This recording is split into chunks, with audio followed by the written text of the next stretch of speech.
at Perbanas Institute, where he actively contributes to curriculum development, academic strategy, and innovation in digital learning environment. Without any further ado, it is my great honor to invite Professor Dr. Harya Damarwidi Putra, STM Com IPM, to deliver his lecture. Professor Harya, the floor is yours. Okay, thank you. Thank you very much, Pak Valen, and good morning to all the students from PUP and also from Perbanas Institute, and also a very good morning to all the faculty members, staff, and leaders of the PUP and also Perbanas Institute who has joined this event. It's a great honor for me to be able to deliver sort of like maybe not too detailed, but to build awareness about how AI, the current very widely used technology in IT, can be used to do some risk analytics, especially for the digital banking inclusion.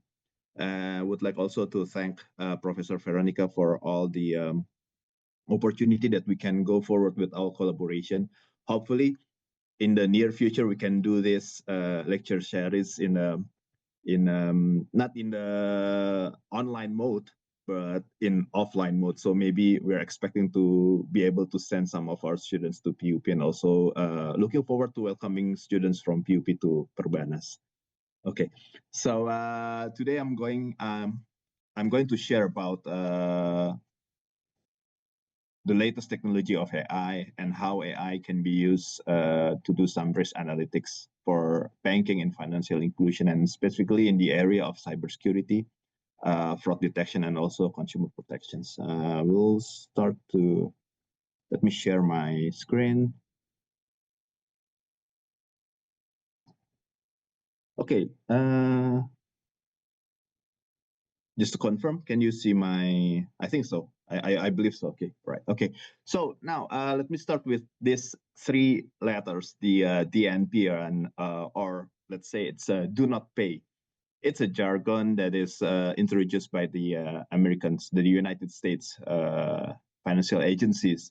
That actually the term is to build awareness that if you are not sure for the eligibility of a transaction, then or the party who are doing transactions, then you should do not pay, actually. So you need to be very aware about whether this financial transaction is legitimate or not, right? So it's a campaign, actually. It's a campaign, do not pay.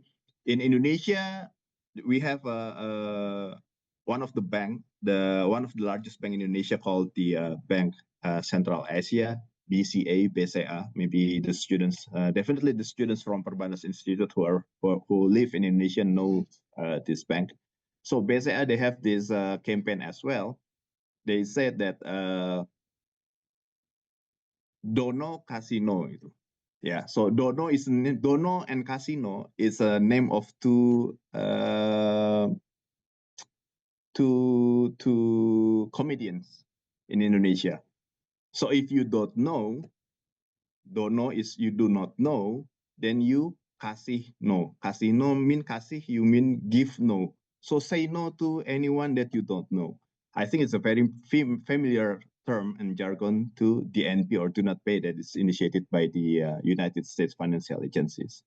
So now the problem is, if you're dealing with so many institutions, so many entity, then definitely you won't be able to recognize everyone or every entities that is doing financial transaction with you, right? That's the problem. Means that how to make sure that this party, this entity who are doing financial transaction with us are the legitimate parties. That's where the AI based risk analytics can help us. So instead of doing this manually, AI can help us to do some risk analytics automatically and confirm or make sure or do some preventing actions that that help us to identify or to make sure that the financial transaction is legitimate. So I will discuss about first what is the financial inclusion and how digital banking is shaping or contributing to this financial inclusion. I think the condition in Indonesia and Philippines, both of the countries, our countries are in the Asian, and I believe that digital banking is very common to all the community, to all the society in Indonesia and also in Philippines. And one of the positive effects of this digital banking is financial inclusion. Maybe around 20 years ago, it's very difficult for some people, especially in Indonesia, because we have so many islands and the bank office branch is very limited. So most of the people, they don't have access to financial services. Now with digital banking, it is actually as long as we have internet connection, then the people in certain area, they can have financial service. But then we also need to realize this financial inclusion also brings some threats. When something becomes so big, and usually when things become bigger, getting bigger, they become more complex. And when things becomes more complex, there are inherent threats coming with that complexity. Right. So we believe that if a system is grow bigger, the system becoming more complex, then certainly there will be inherent threats with that complexity itself. Okay, so let's talk about digital banking overview. So I think almost everyone here knows what digital banking is. Basically, it's a banking service or financial service delivered through digital channels. And one of the most widely used digital channels today is the mobile apps and internet banking.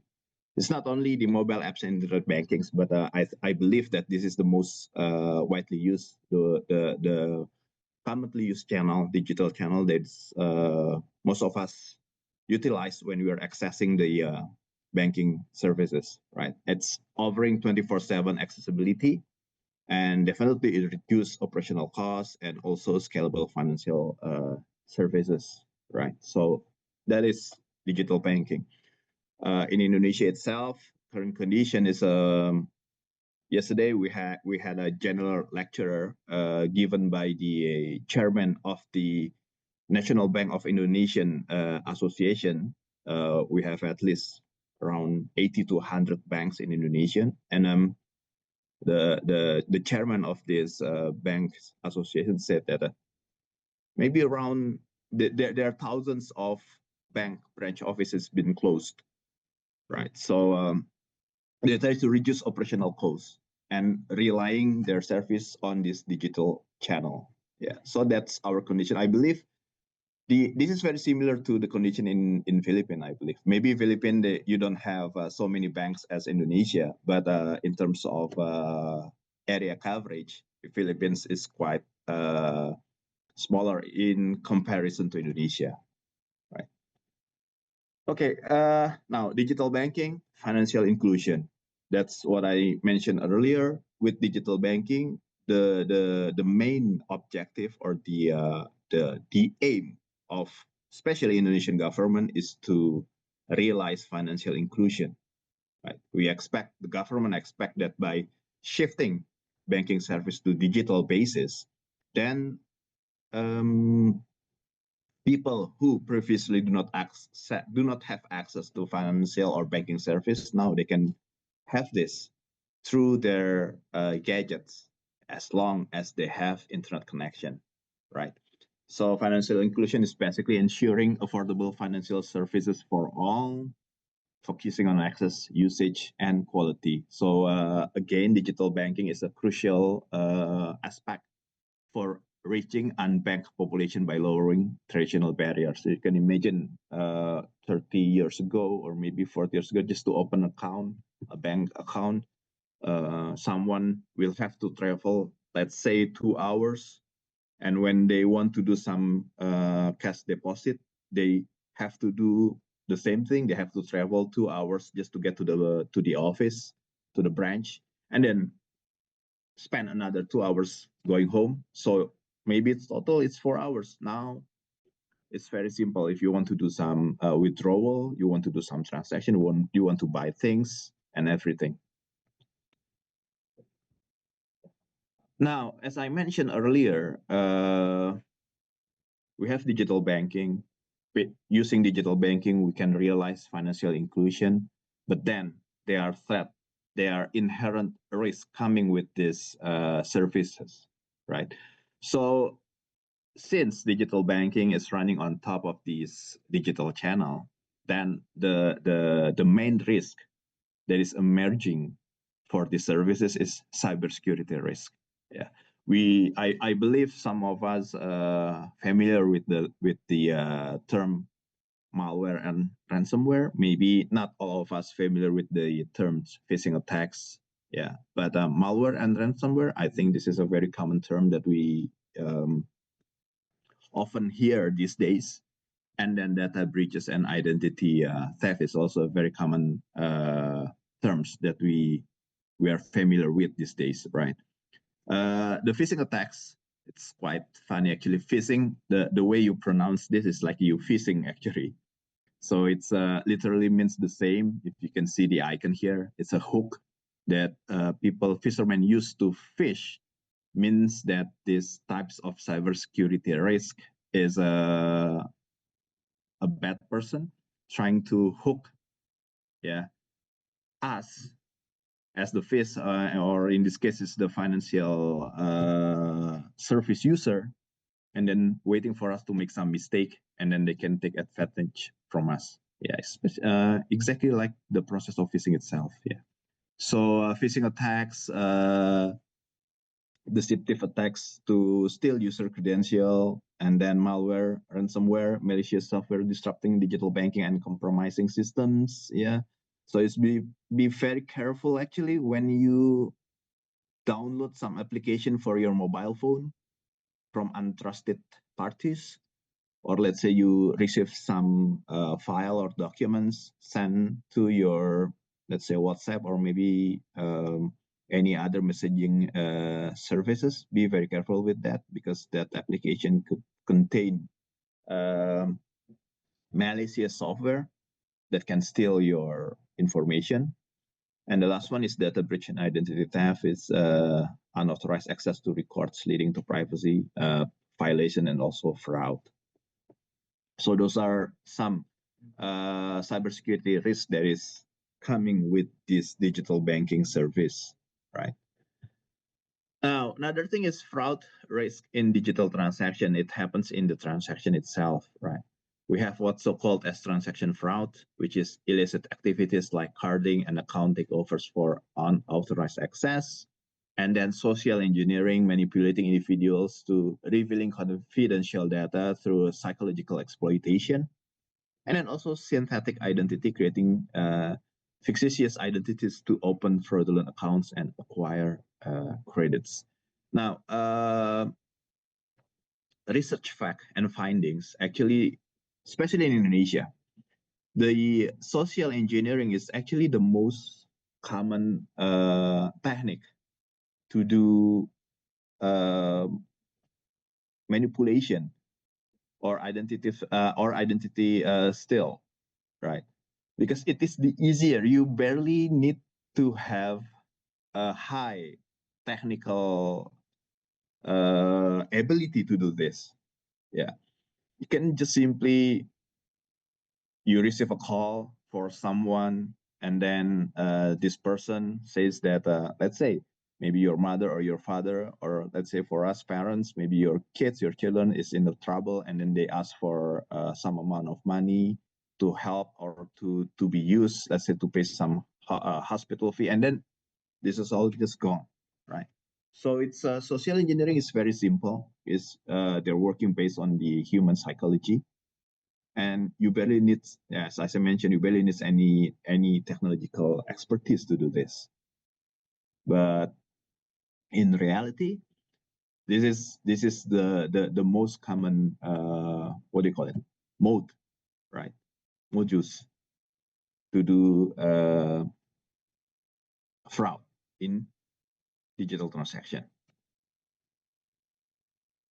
Now, other than those risks, we also deal with consumer protection challenges, right? So, bank, when they shift their service to digital services, they also need to protect their consumer better, because now they don't only have to protect the consumer asset in terms of money, but they also need to protect their consumer data, digital data, electronic data. Yeah. So back in the days, maybe 40 years ago, you will have this bank account book. Then you can print everything there, or your details are there. Now you don't have that anymore, right? All your information, all your transaction, even all your money, it is being stored digitally. Now, this becomes another challenge for banks, how they can at the same time provide digital services and also increase their capability to protect their consumer data electronically, right? So, misuse of personal data, risk of unauthorized access and exploitation of sensitive financial data, and then algorithmic bias. Yeah, these days some banks has been using AI models to, let's say, do some initial credit analysis. Yeah, and we do know that these AI models sometimes they have bias, right? They have bias. So maybe initial decision can be wrong because of this misinformation. And then transparency issues, lack of clarity in AI-driven decisions. As I mentioned earlier, some banks may have replaced their initial credit analysis with AI models, so they can do this first layer filtering of credit automatically. But somehow this problem or this model, this processes have some transparency issues, right? So how banks can actually really provide consumer protection, making sure that the consumer is not being mistreated by all of this technology.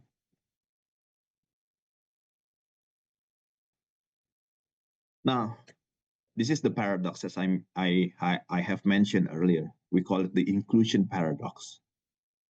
So, on one side, you want to give everyone the same opportunity as widely as possible to have access to financial and banking service. That's inclusion.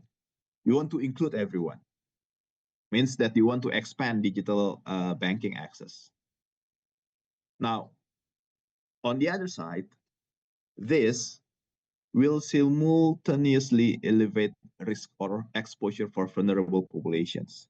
And this is always happening. Yeah. When you're dealing with more consumer, then as I mentioned earlier, the complexity will grow. And when something becomes more complex, then that system will tend to be easily broken, right? So there's a risk. This is the paradox. On one side, you want things to grow. On the other side, when something grows, it becomes more complex, and when something that is more complex, it will elevate more risk exposure. So we have to not try. We have to find this point of balance between inclusivity and also security in this case, right? So increased access without digital literacy amplifies susceptibility to sophisticated financial threats and exploitation. Okay.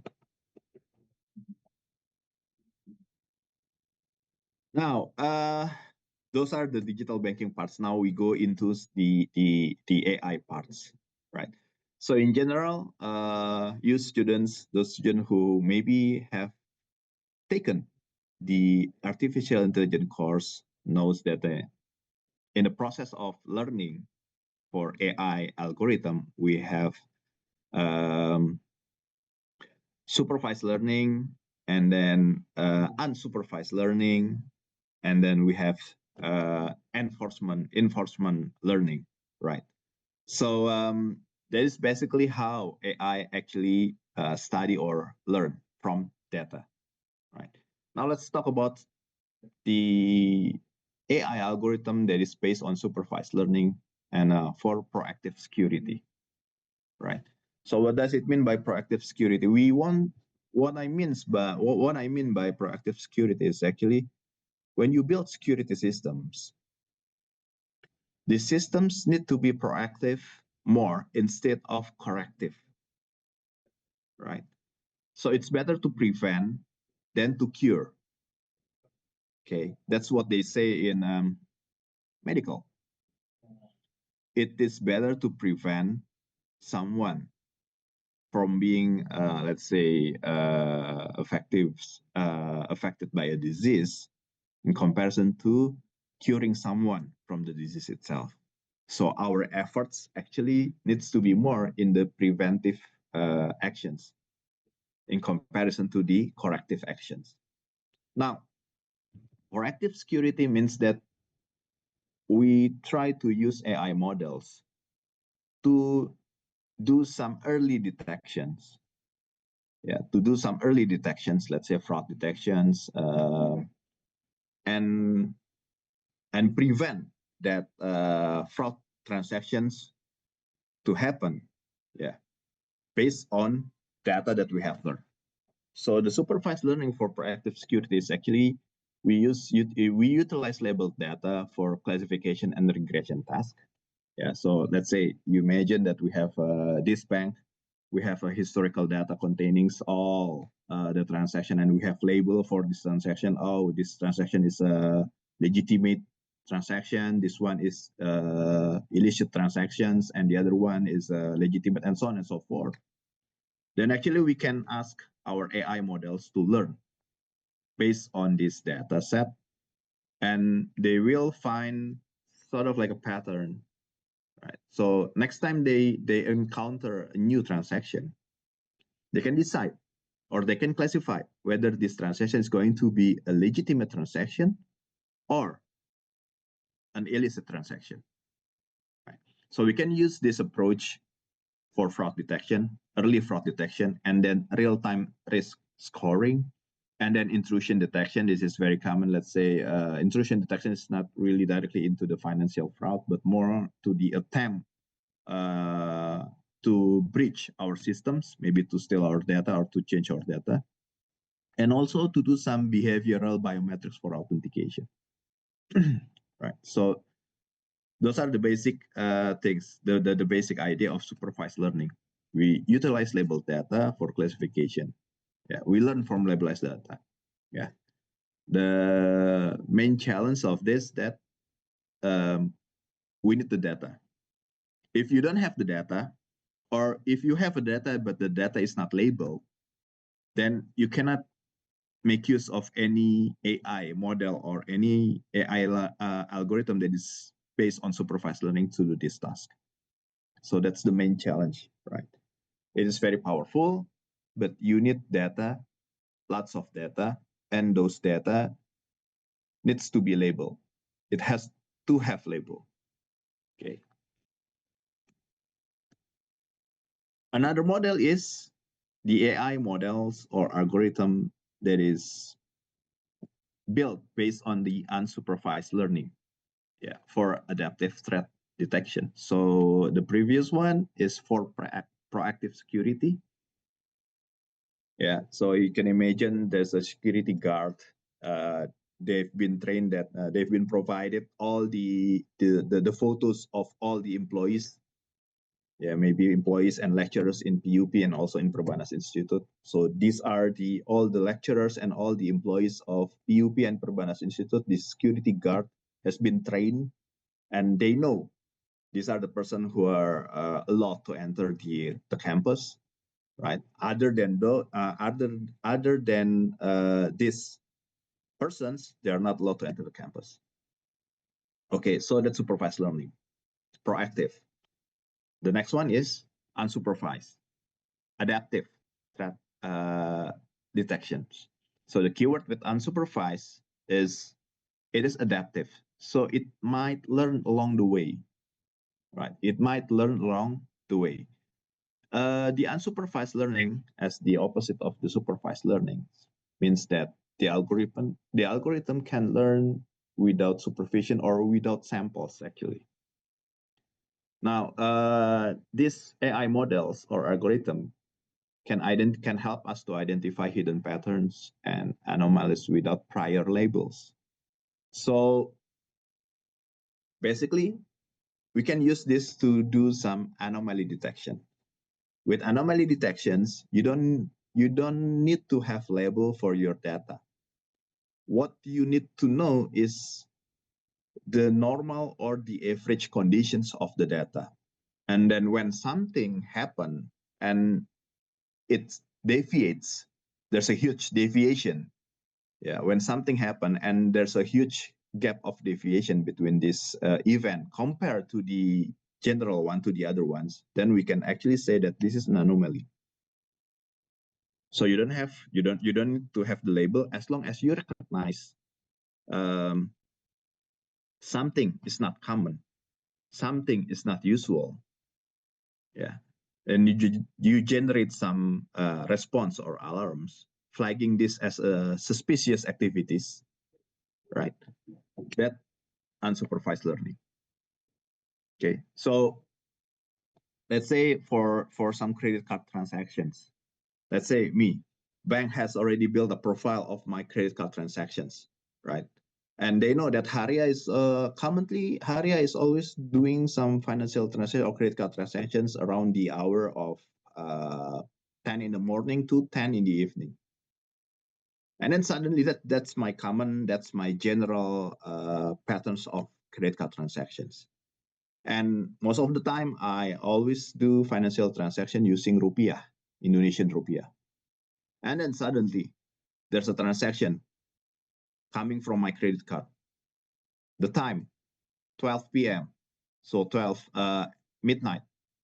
Yeah, it's outside my general or routine transaction time, which is 10 in the morning to 10 in the evening. So this transaction happens at 12 p.m. midnight, right? And the currency is in US dollar, not in rupiah. Now, can be considered as a anomaly in my financial transaction, and the banks uh, may recognize this as a possibility of fraud financial transaction. Maybe it's not Haria who's doing this transaction. Maybe some other parties are doing these transactions, right? Now, deep learning. Maybe some of you have heard about this term as well, deep learning, which is actually is the next level of artificial neural network, right? So basically, that's the simple. Maybe that's the easiest way to explain what deep learning is. It's the next level of our. What does it mean by next level? It's a very huge neural network. It's a huge neural network. It's a neural network consisting of thousands or maybe not millions of hidden networks, and also consist of hundreds or not thousand hidden layers, right? So deep learning is actually, it's simply just a next level neural networks. And what next level neural networks means is a very huge neural networks, very complex neural networks. Now, the question is, why do we need a very huge or a very complex neural networks to be able to do more complex tasks? That's the easiest way, right? So why do we need a complex neural networks? By building bigger, complex, more connected neural networks, then this neural network model can do more complex activities as well, more complex tasks as well, such as the advanced pattern recognition, and then proactive threat prevention, and also continuous and adaptive learning, right? So these days, when people build neural network, basically, I believe most of the neural network architecture or model that is being used and developed these days are deep learning. Yeah, making it possible for these AI models to do more complex tasks, more complex prediction, yeah, involving tens or hundreds or even thousands of variables. Yeah, so that what is deep learning for. So we can use deep learning for fraud detection. In a way, as I mentioned earlier, to do some advanced pattern recognition, excels at recognizing sophisticated and hidden fraudulent patterns within massive data set, and then proactive threat prevention to identify subtle indicators or fraud early, enabling prevention before significant financial loss occurs, and also continuous and adaptive learning, which is constantly learned from new data to effectively counter evolving fraud tactics and integrate scam patterns. That's one AI model, deep learning. Help us to learn pattern, help us to predict, help us to classify complex condition. The other very widely used AI model is the NLP, right? So I often say to my students in Perbanas, you need to be very careful with the NLP. Why? Because NLP in this case is natural language processing. Okay, natural language processing. There's another term for NLP, which is the neuro linguistic programming. So you need to be very careful with this. The one that is used in AI is actually natural language processing. The purpose of this model is for our computer to be able to understand human natural language. Okay, so back in the days, if you want to talk, if you want to make your computers do something, the way you talk to your computers is by writing codes. You need to be able to do some programming. Actually, programming, your programming language is the way you communicate with your computer, telling your computer what you want them to do, and so on and so forth. Right? That's programming language. But now these days, I believe that you have all used the AI tools, the AI generative tools. We have plenty of AI generative tool or agentic AI tools, right? The most common one is maybe a very famous one is ChatGPT. You can ask ChatGPT to do something using our daily language. You don't need to write programs or some source code to tell ChatGPT what you want it to do, right? I can use Bahasa Indonesia, you can use Tagalog. We both can use English. While back in the days, if you want to ask your computer to do something, you need to learn, let's say, maybe some C++ programming language, or maybe some Java programming language, and so on and so forth. So NLP is how computers can understand our natural language. Okay. Now, this is very good for customer complaint handling, because when customer complain and you want to have some automated system back in your bank to handle this complaint, you don't want to pay people to handle complaint anymore. Let's imagine this. You don't want to pay people anymore to handle complaint, to receive complaint, to respond to complaint, right? So how can you do this? You replace people with computers. Now the challenge is how to make your computers can understand what the customer are complaining about, because the customer will complain with their daily language. You you cannot expect our customer or a bank customer to complain using programming language. No, that's not even possible, right? So if they want to complain, if they're going to complain, they will complain using their daily language. Now, you replace the help desk person or the consumer service person with your computers, but you want these computers to be able to respond to this complaint naturally in a humanly way, right? So that's the challenge, and this is where NLP can help us.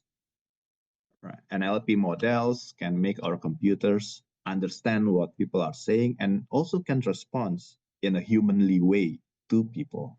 So people, they want aware that they are talking with a computer instead of with a human.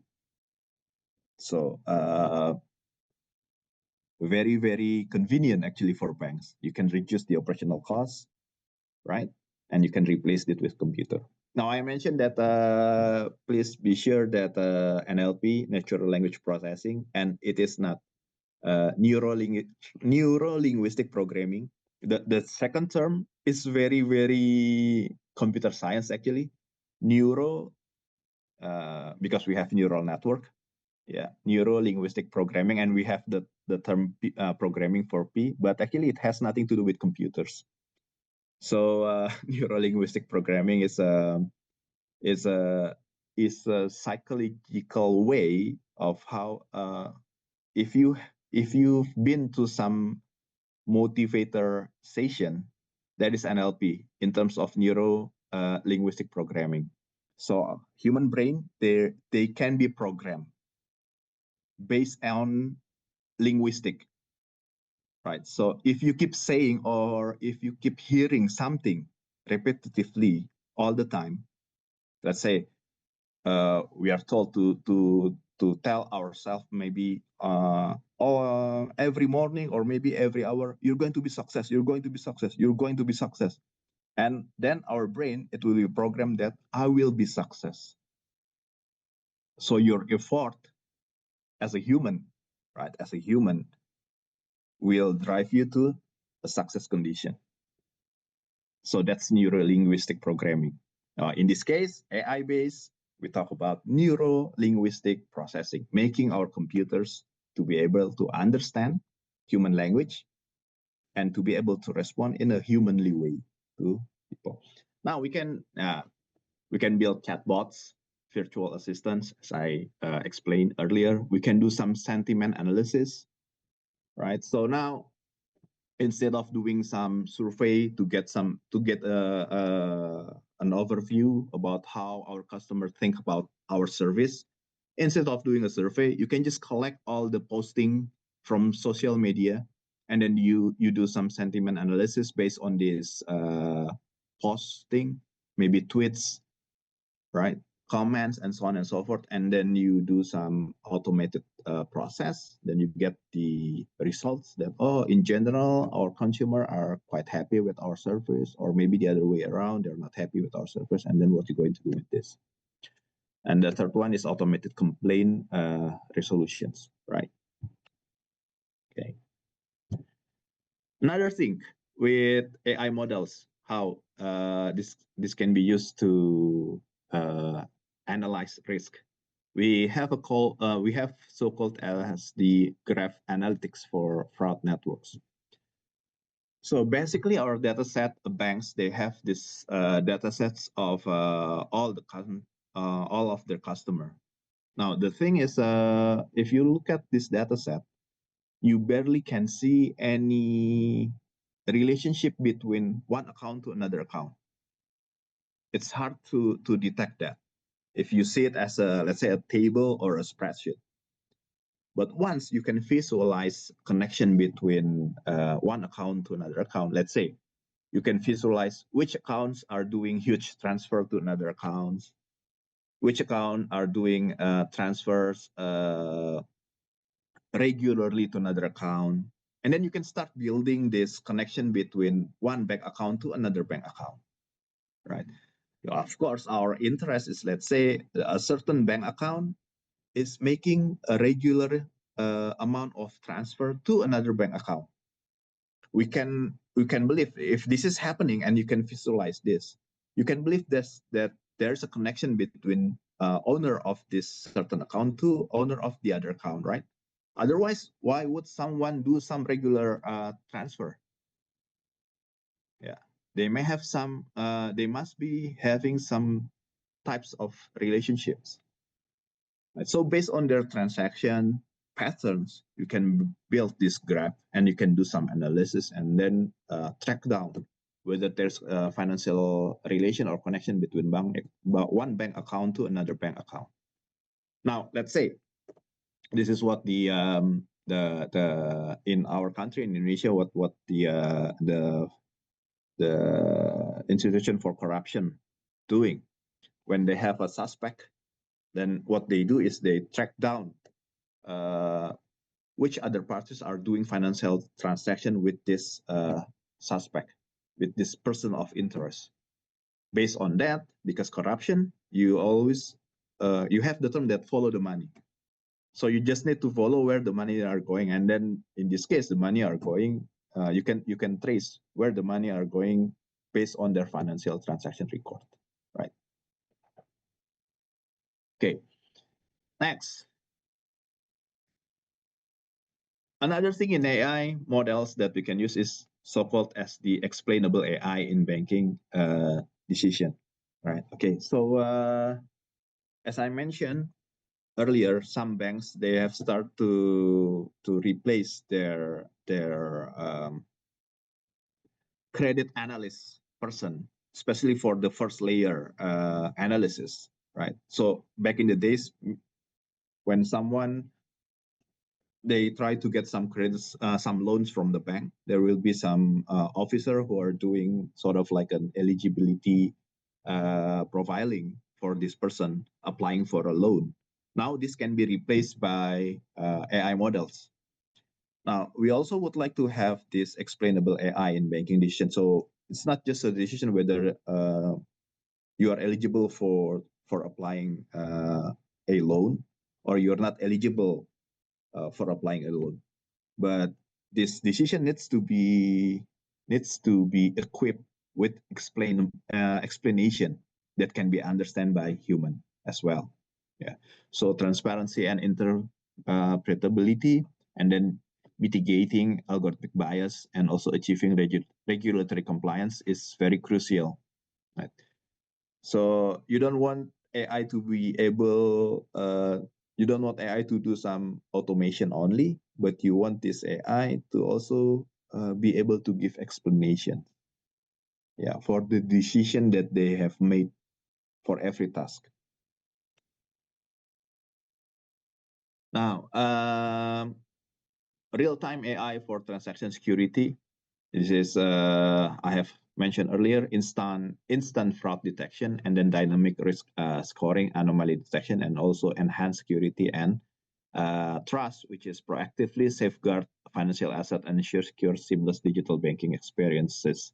Right. So the fourth one, the last one, is very important actually. Again, the term proactive means that we can utilize AI to do more preventive tasks instead of corrective task. Yeah. So one term that I believe AI can be very helpful is the predictive capability of these AI models. Yeah. So based on historical data, we can train an AI model using that supervised learning approach, as I mentioned earlier, and then it can start to do predictive actions. Yeah, can predict whether this loan is going to be okay, right? There won't be no problem with this person applying for a loan, or let's say there will be a problem with the loan payment later on. Same with some what do you call it? Security breach. Yeah. Based on AI, using AI models, we can actually detect whether this connection to our system is an attempt of security breach, or it is just a normal and legitimate connection. We continue with the title. If you check again, it's cybersecurity, and then fraud detection, and also consumer protection. Now, in cybersecurity defense, AI has been used to build the intrusion detection systems and also to provide behavioral biometrics. The intrusion detection systems working on the very physical or networks level. Yeah. So detecting whether this connection or this access to our system is legitimate or not. But behavioral biometrics, it's doing some authentication, not using only user and password or user and PIN, but also based on their biometrics and their behavior. Right? Why? Back in the days, not really back in the days, yeah.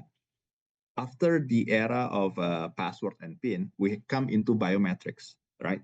So authentication is been done using, let's say, fingerprint, and then your iris, and maybe your voice recognition, and so on and so forth.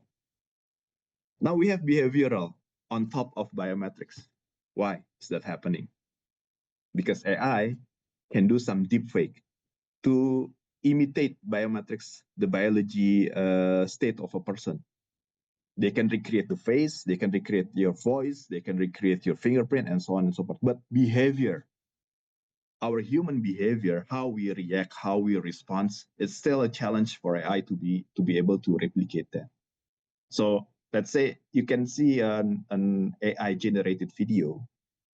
This sounds like a specific person, looks like a specific person, but maybe their movement is quite different. Natural behavior of humans still a challenge for AI to be able to replicate 100%. But biometrics, it is easy now. Actually, it's been done to do some attempt of opening or onboarding a new bank account using mobile phone, and so on and so forth. Right. So this is the thing. Okay, AI for fraud monitoring. So that's for cybersecurity, and for fraud monitoring, we can again use AI for anomaly detection. We can build some fraud models that integrates algorithm to analyze spending habits, location, merchant details, as I explained earlier. So the model can accurately flagging suspicious usage.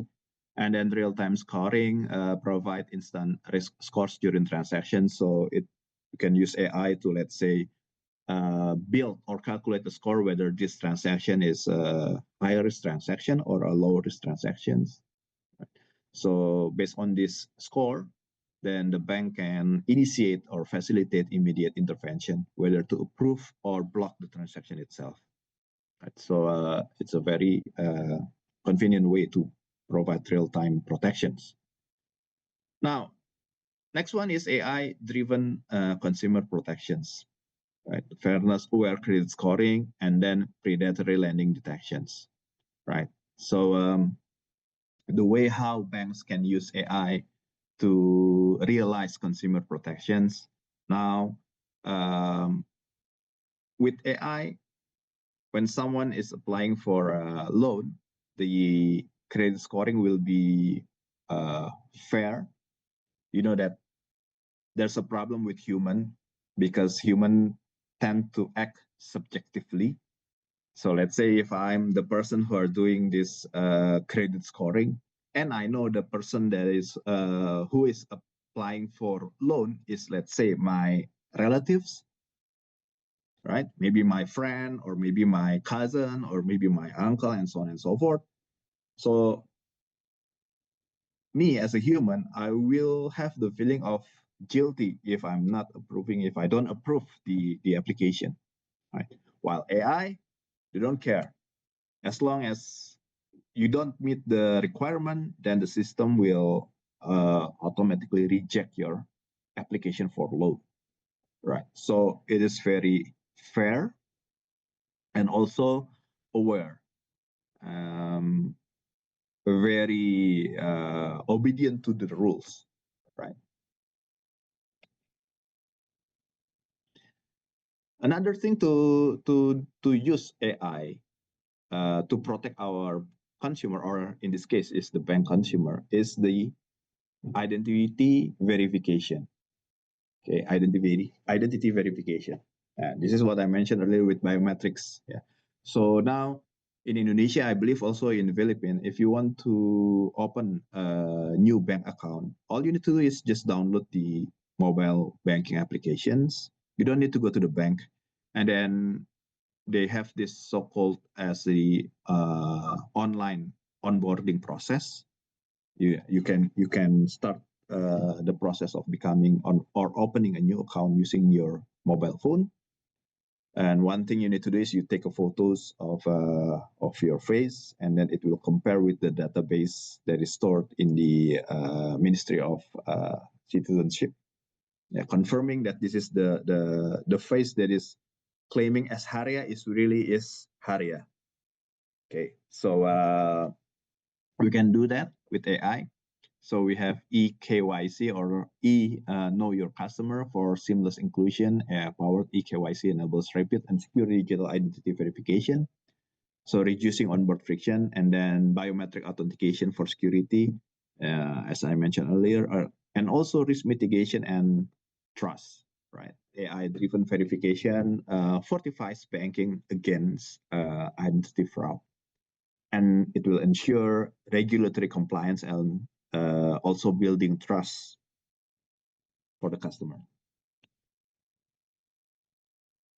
Now, we've discussed about digital banking, financial inclusion, how digital banking can support financial inclusion, and financial inclusion brings some positive impact, which is the inclusiveness of banking service in particular for all the people, right? And also how this also brings some threat risk, right? And then we also have go through some AI models or algorithm that can be used to encounter or to deal with every risk. Now, we come to the part that still there's a challenge if you're going to implement AI in your organization, or in this case, in particular in banks. The first one is data, right? So the biggest challenge with AI models is data. Why? Because AI learns from data. Okay. And we have the term garbage in, garbage out. Okay. So the quality of your AI models, how powerful it is, it really depends on the data that you fit to your AI model. Now, there are some challenges in data when you're going to implement AI.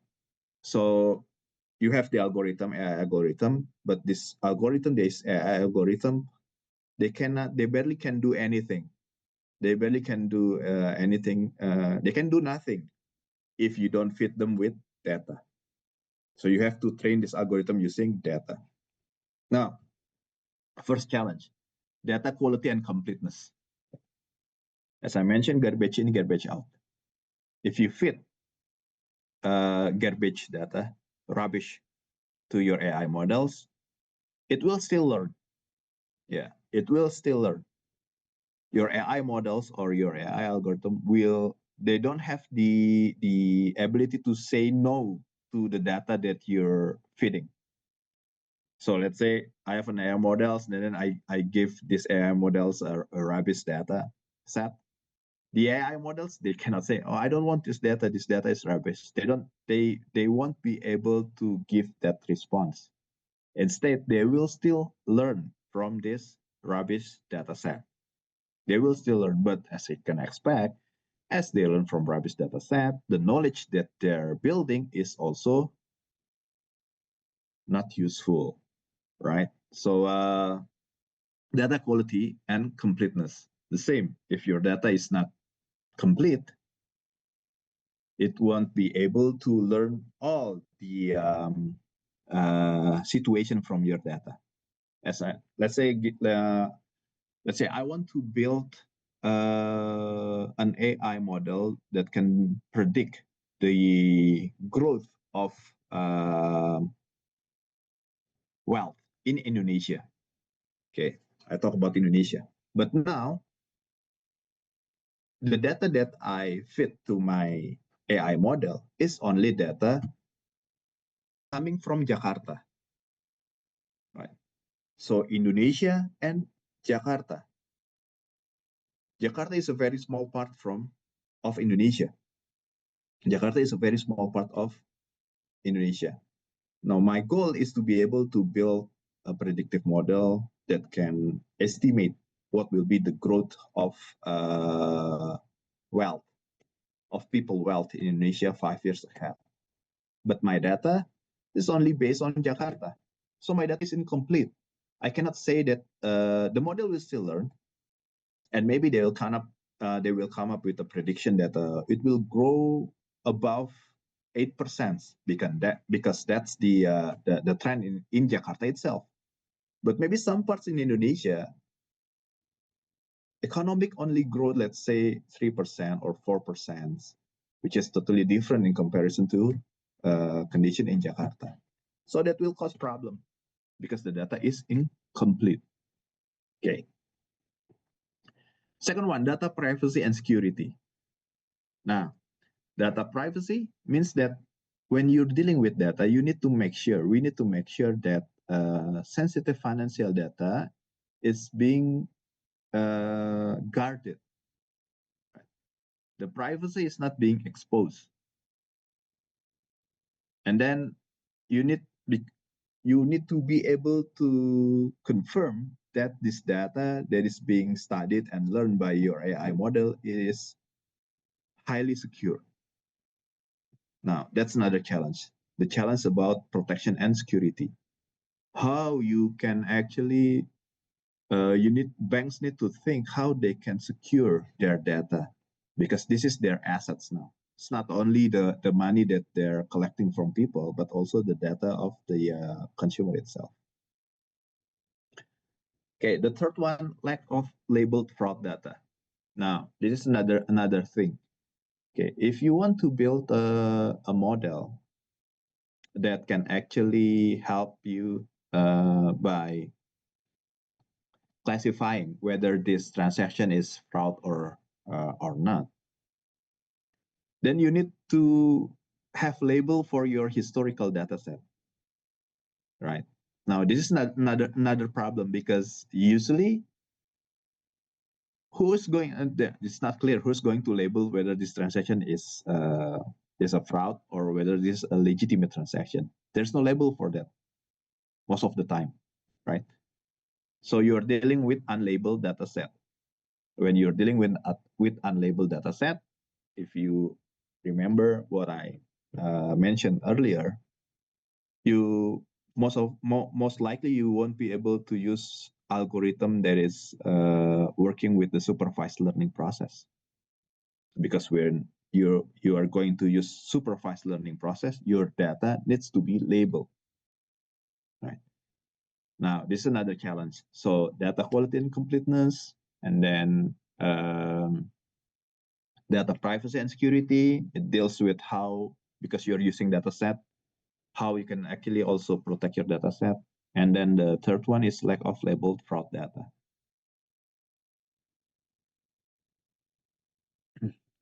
That's the implementation. That's challenges in the implementation part. Now, we talk about technical hurdles in AI deployment. Let's say you get through the implementation challenges. Now you want to deploy your AI model. Okay, you want to deploy this. You want to start using it in your daily activities, or you want this to become a regular part of your operating systems. Okay. The first one is model accuracy and explainability trade-off. Okay.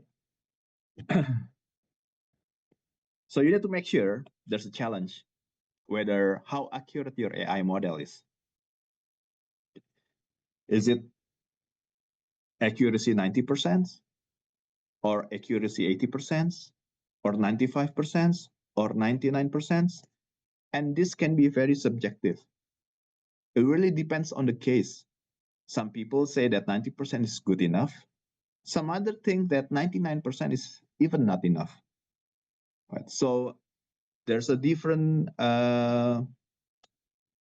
definition about what is a good accuracy for an AI model. Okay, I like to say that if This is, let's say we're in the university, I built an AI model to detect whether a student is cheating or not. Okay, let's say I have 1,000 students, and then I built an AI models, and it detects actually out of 1,000 students, it says that there are, let's say 100 of the students are cheating. So only 900 they're not cheating. That's what my AI model says. Okay, 1,000 students. My AI model said that 100 of this 1,000 is cheating, and the rest 900 is not cheating. So the accuracy is, and actually, let's say actually, none of them are cheating. Okay, none of them are cheating. So I miss by the accuracy of my model is only 90%, right? The accuracy of my model is 90% because actually I misclassify my AI model misclassify 100 students. So the accuracy, it says that 900 is not cheating and 100 is cheating, while actually all of them are not cheating. So the accuracy is 90%. People might say that it's quite good. Accuracy 90%. People like to use that this 90% as a barrier or as a threshold for accuracy most of the time without specific reason actually. Okay. Okay, people might say in this case, your AI models to detect cheating for students is quite good. It's 90%. Now let's change the case. Let's change the case. Okay, I have 1,000 airplane. I built a system. I built a system that can classify whether this airplane is fit enough to fly or not. Is it this system, these AI models will decide whether the airplane is eligible to fly or not. It's whether the airplane is in a good condition to fly or not. Okay, imagine this 1,000 plane. And then my system says that all 1,000 plane, all 1,000 plane are in a good condition to fly. So my system, my AI system says that all planes are good to fly. Now, actually, let's say there are 10 planes that are not good enough or not in a good condition to fly. 10 planes. Okay. My system says that all 1,000 planes are good enough to fly, but actually there are 10 planes that are not in a good condition to fly. And because of this, because my system says that all airplanes is good to fly, it's good to go, then we have 10 airplane crash. Okay. So 10 out of 1,000 airplane crash. The other 990 planes are safe enough. What is the accuracy of my AI models? It can classify correctly 990 out of 1,000.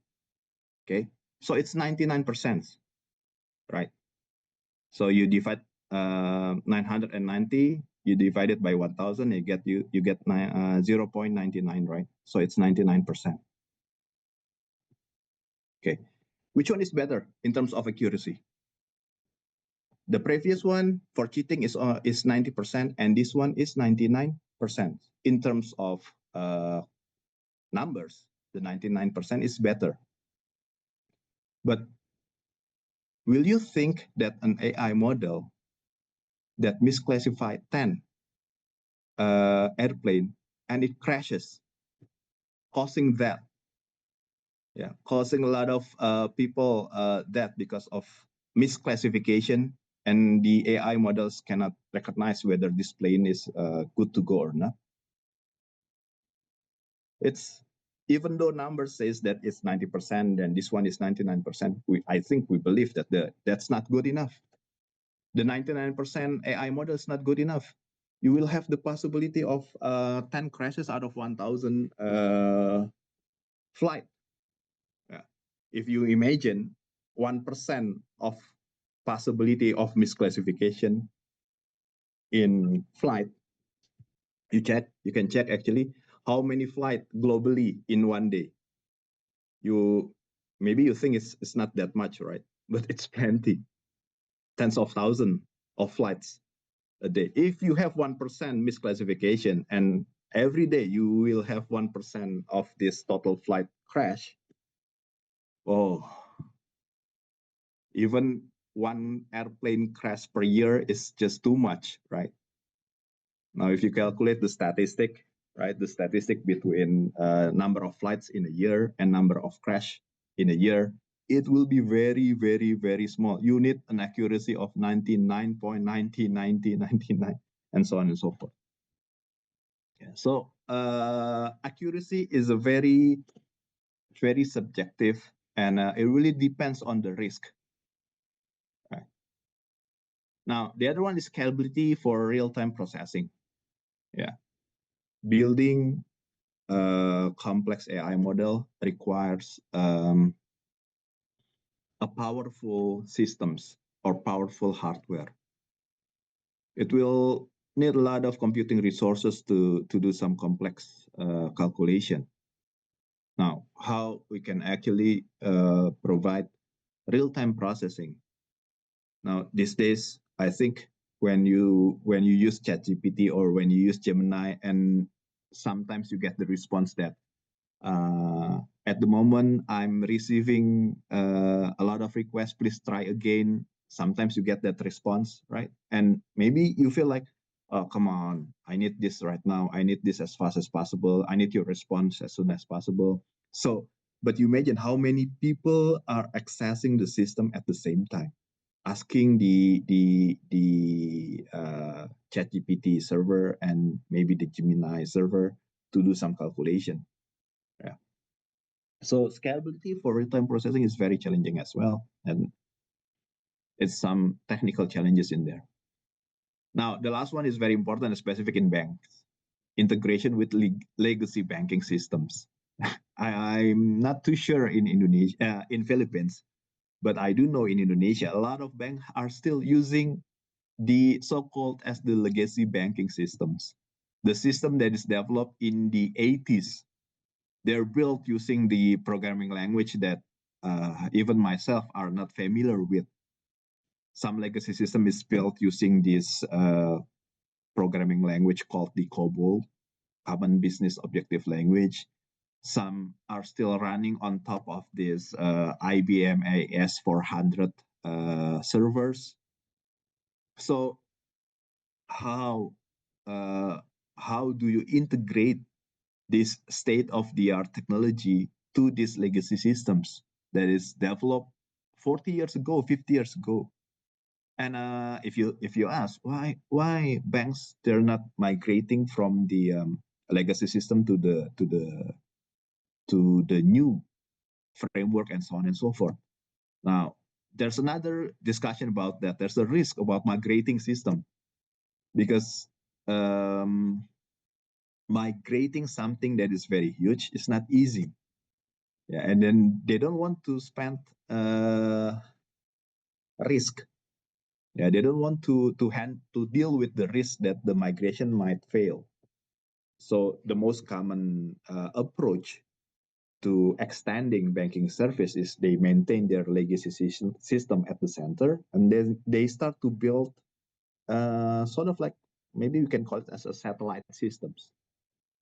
So at the core, the center of the system itself, the back office system, is still the old systems, but we can wrap this legacy system using, maybe you can call it as a middleware, or let's say now we can have API and so on and so forth to to connect these legacy systems to the satellite system, which is the banking, the mobile banking systems, or maybe the internet banking services. So that's the common approach instead of migrating everything to the new platform or to the new framework. Then again, this cost that we have challenges, yeah, how these AI models can access data, and the data is being stored and maintained in the legacy systems. How this can be done easily and without delay. Okay, another thing which is maybe not too technical, it's the ethical and regulatory considerations. This is actually, I think this is most likely deals with when you're using AI tools that is provided by a third party. So you don't build your own AI models. Okay, now the thing is, again, your AI models need to be trained or need to learn from data. If you're using third-party AI models or AI tools, then your data will be accessed by the third party. Okay, now you need to make sure that this data being accessed and used by the third party AI models is not exposed, right? You need to, because it's your responsibility to make sure or to confirm that all the data are secure. Now, that's what it means by ethical regulatory consideration. Yeah.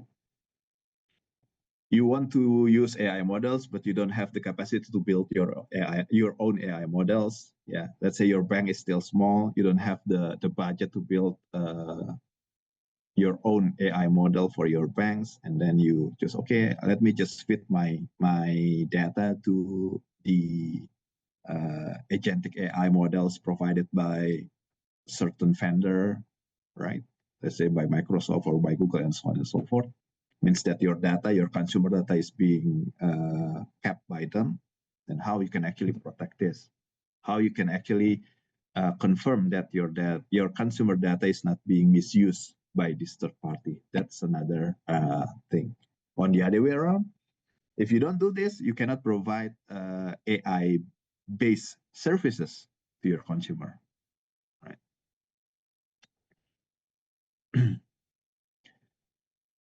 Another challenges is human and organizational barriers, skill gap in AI and data science. We still have the shortage of specialized talent for AI model development, implementation, and oversight. Okay, so AI now, AI is actually it's not a new thing. If you let's say if you students try to look for the AI term, the AI has been introduced since the 50s, 1950s, I think. So why do we have this sort of like a blow up of AI this last maybe 5 years? It's because of the data. It's actually because of the data and the power of computing. We have access to very wide data set, and the power of computing are increasing significantly.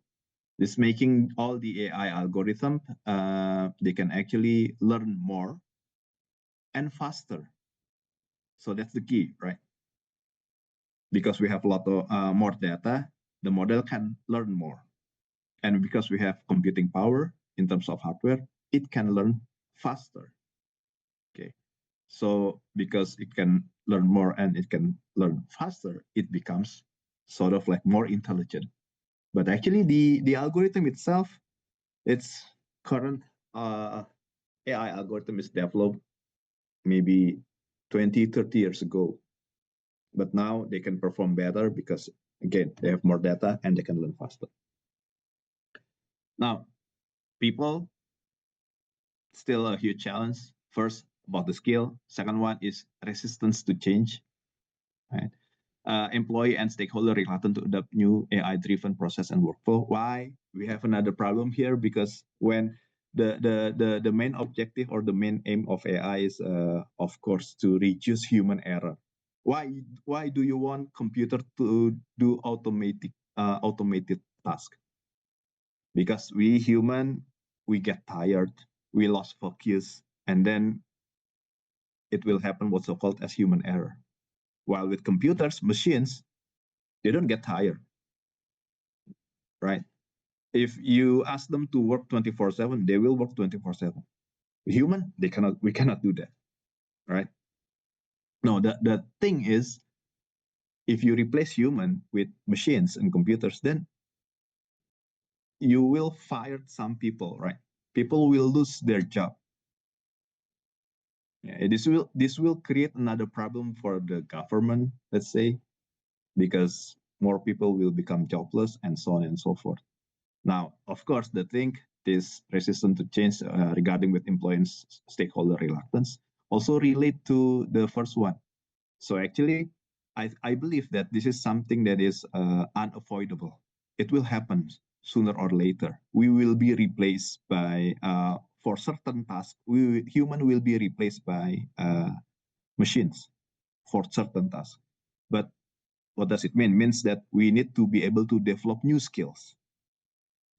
Okay, you need to be able to develop new skills. And what skills? In this direction, you need to be able to develop skills of how you can actually generate AI model or develop AI model. You have the skill how to implement AI model, and then you also need to be able to build a skill about how you can understand and oversight results from AI models. Okay. The last one is trust in AI systems, concerns over the transparency, fairness, and reliability of AI decision-making algorithms. Now, this is another thing. Most of us, maybe we just trust the AI tools results, but actually, these results from AI tools, they change from time to time dynamically, right? So you need to be very careful. You cannot really give 100% trust to AI models. You need to be very careful. You need to learn. You need to see whether they are giving a proper response, whether they are making a good decision, a correct decision. Okay, so that's trust in AI system. At the moment, we're still dealing with this. The AI researchers still dealing with this because the response, the decision that is made by AI models can deviate, can change from time to time. Okay, so Mas Valen, how much time do I have left? Around 10 minutes, Prof. Okay, 10 minutes. Okay, we'll try to speed up. So let's say banks. You work in a banks. You have decided that you're going to AI models to build some cybersecurity systems, and you want to use AI to be able to detect fraud financial transaction. You also want to use AI to provide consumer protections.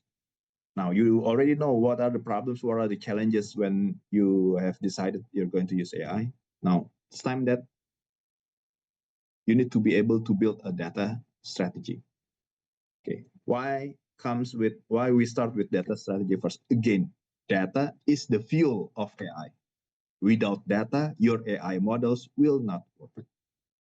Okay, if you give data but it's a low quality data, your AI models will not work effectively. Without data, it will not work. AI model without data, it will not work. So if you have a car and you don't give the car a fuel, then you cannot use it. It just won't work. But if you have a car and then you start feeding low quality fuel to your car, it will work. But maybe after sometimes you will have problems. Okay, so that's why data strategy is very important if you're going to adopt AI models to, let's say in this case, to provide cybersecurity, to be able to detect fraud transaction, and also to be able to protect your consumer. Okay. First one is integrated data ecosystem. Banks, in this case, but not only banks, every organization, every institution that's going to adopt AI need to establish comprehensive, high-quality data infrastructures and consolidate diverse sources for holistic analytics. So for the starting from the first time, we have to have a clear plan of how data is going to be collected, how data is going to be maintained, how the quality of data is going to be ensured. Okay. That's the first one, integrated data ecosystem. The second one, secure governance frameworks. Again, these days, we have problems in protecting data that we have. Okay. Since again, you can use this analogy here. Let's say fuel again. You need to be able to protect and make sure that your fuel is not being taken by other person, because you need this fuel. If you don't have this fuel, then your AI model will not work. If you don't have data, your AI model will not work. Now, the most challenging part is actually it's not really losing your data, but when your data is being tampered, or let's say it's your data is being changed, it's being manipulated, and you don't realize this. Another analogy with the fuel. Okay, you have the fuel. You don't realize that someone has mixed water with your fuel. You still see that, oh, my fuel is still full gallon, right? But you don't realize that someone has manipulated the ingredients of this fuel. So let's say mix them with water, and then you put this fuel that has been mixed with water to your car. That happens with data. Let's say someone changed your data. You don't realize. You feel that my data is still there. I don't lose my data, but actually the data has been changed. Because the data has been changed, you feed the data to your AI models, and now you trust your AI models to make a decision or to do some automated tasks, and your AI models are making decisions or doing some automated tasks based on false data. You can imagine what the results is. Okay. The third one, leverage alternative data, incorporate non-traditional data sources to enhance financial inclusion and risk assessment. Now, some of you may be information system students. Back in the days, when we study information systems, we only utilize data that is collected by our information systems. The data that is designed to be collected by our systems. We only use internal data sets. In this era, that's not the case. You need to think of other data set coming from external entities, coming from outside your organization or institution. So you need to think of what are the alternative data set that I can get and utilize, maybe from social media, maybe from other parties collecting data. So do not rely only on the data you collect by yourself. Yeah, that's what it means. Incorporate non-traditional data sources. You need to think of other, let's say, of the unstructured data set available in the internet. How ChatGPT and Gemini can build such huge knowledge. They won't be able to do that if they're using data collected by themselves only. But they gather all the information available in the internet and they build knowledge based on their data. That's what is happening actually. Okay.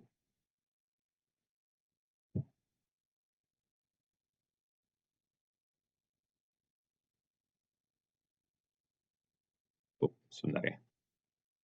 Okay. Okay. I think I lost track. Wait.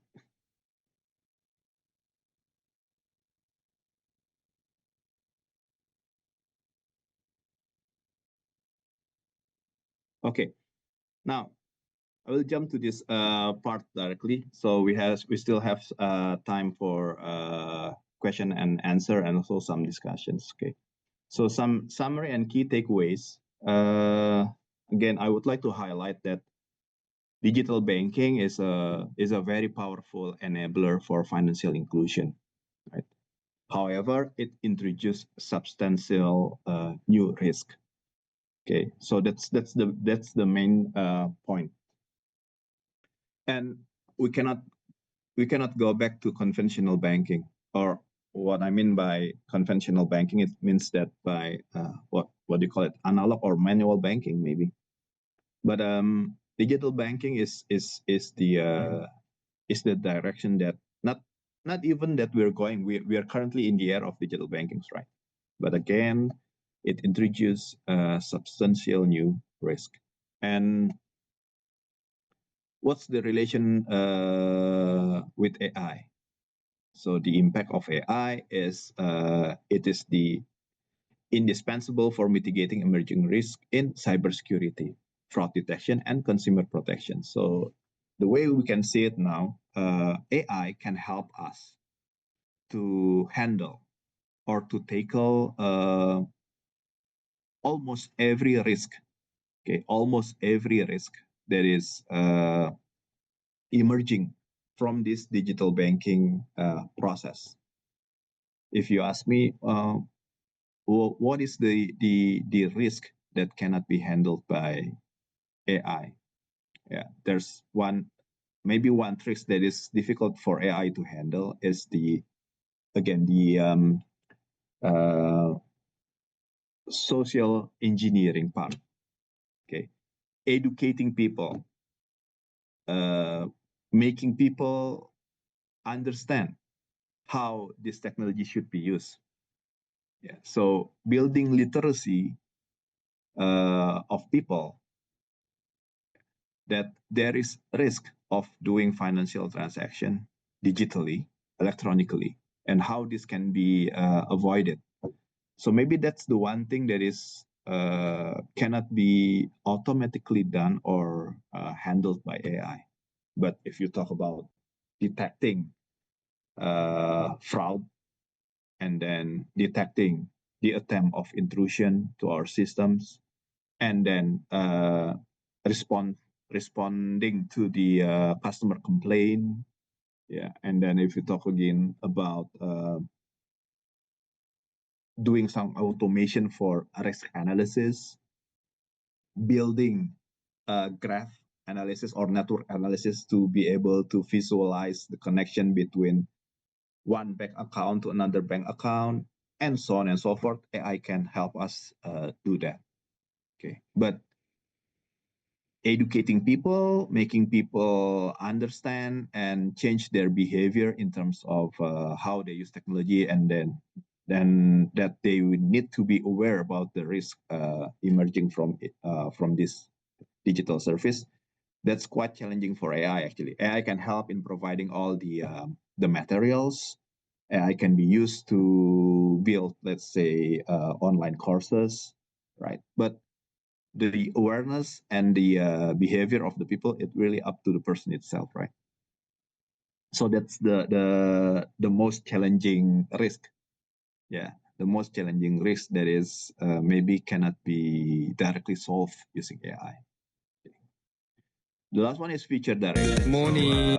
Advancing inclusion.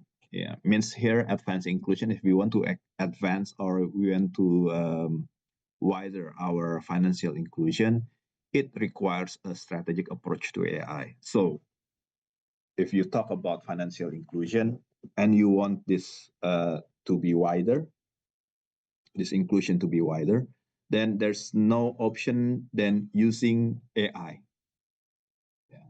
to handle or to deal with the risk emerging with this process. And then emphasizing the governance, ethics, transparency, and capacity building. I think that's the future direction of how AI will take place, which is a very significant position, I believe, in the process of digital banking and financial inclusion.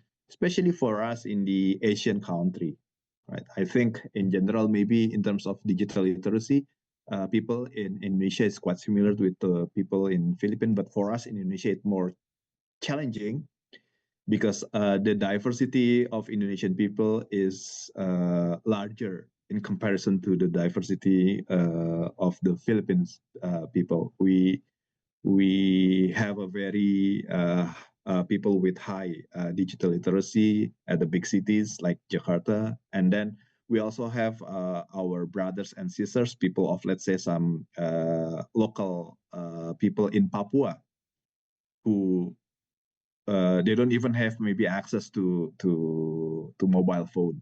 So the diversity is quite huge in Indonesia. So and it becomes more challenging for us here in Indonesia actually. Okay, I think that's all that I can share for today sessions, Pak Valen, and believe that we still have time, maybe around 18 minutes for questions and answer. Yes. So for now, I'll give the time and screen back to Pak Valen. Okay.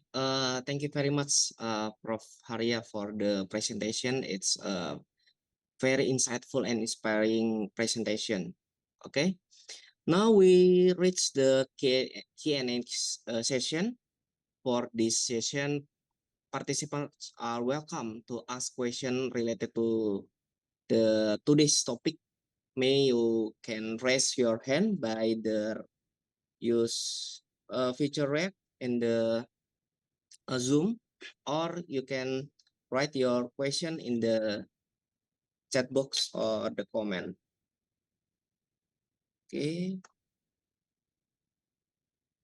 Maybe when the participants ask the question, kindly mention that your name and institution before asking the question. Okay, we got first participant to. Okay, maybe the operator can help to open mic from Rizky Aswan. And maybe Rizky Aswan can open the camera.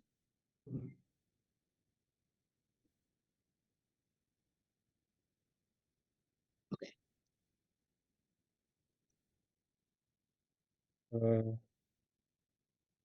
Thank you for the speech. I wanna ask about how does AI specifically bridge the gap between digital banking security and the goal of financial inclusion for unbanked population? Okay, thank you for the question, Rizky Aswan. From Perbanas, right? Or Rizky Aswan? Okay, maybe Prof. Haria. There's another one. Maybe we can just collect all the questions first. We collectors, have okay. another Paulus Paulus F. Hoyhutun. Operator, can I help? Okay, thank you. Oh yeah. Thank you for the time given to me, and thank you for the insightful presentation. I'm Paulus Viral Hewuton, and I want to asking about, given the increasing sophistication of cyber threats, how can AI systems adapt in real time without compromising model accuracy or generating false positives?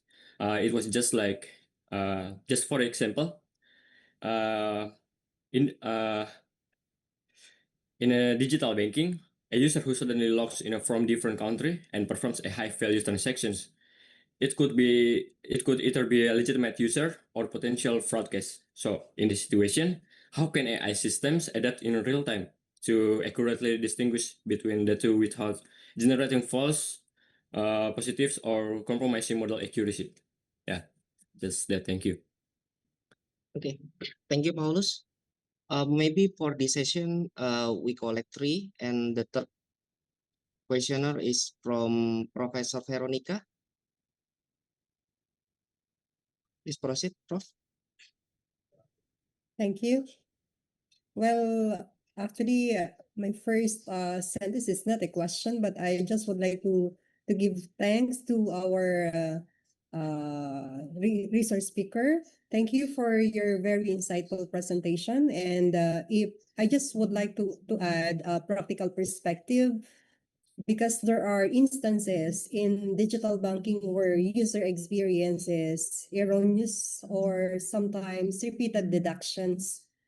Yet, when reaching the digital banks, there were no immediate response or delayed or unresolved resolution.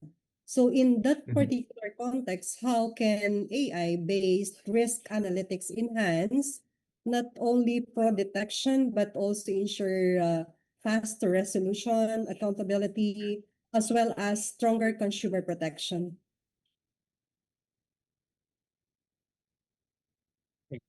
Thank you, Prof. Veronica, for the question, and Prof. Arya can respond the question. Okay. Okay. So first one, please correct me if I'm misunderstand the questions. Okay. So first one is from Rizky. Rizky is asking how AI can, let's say in general, helps in terms of inclusion, financial inclusion, how AI can help the unbankable people, yeah, to get service from banks or banks services, right? I think that's the questions, right, from Rizky, I believe so. Okay. So now, one of the main challenge with unbankable people is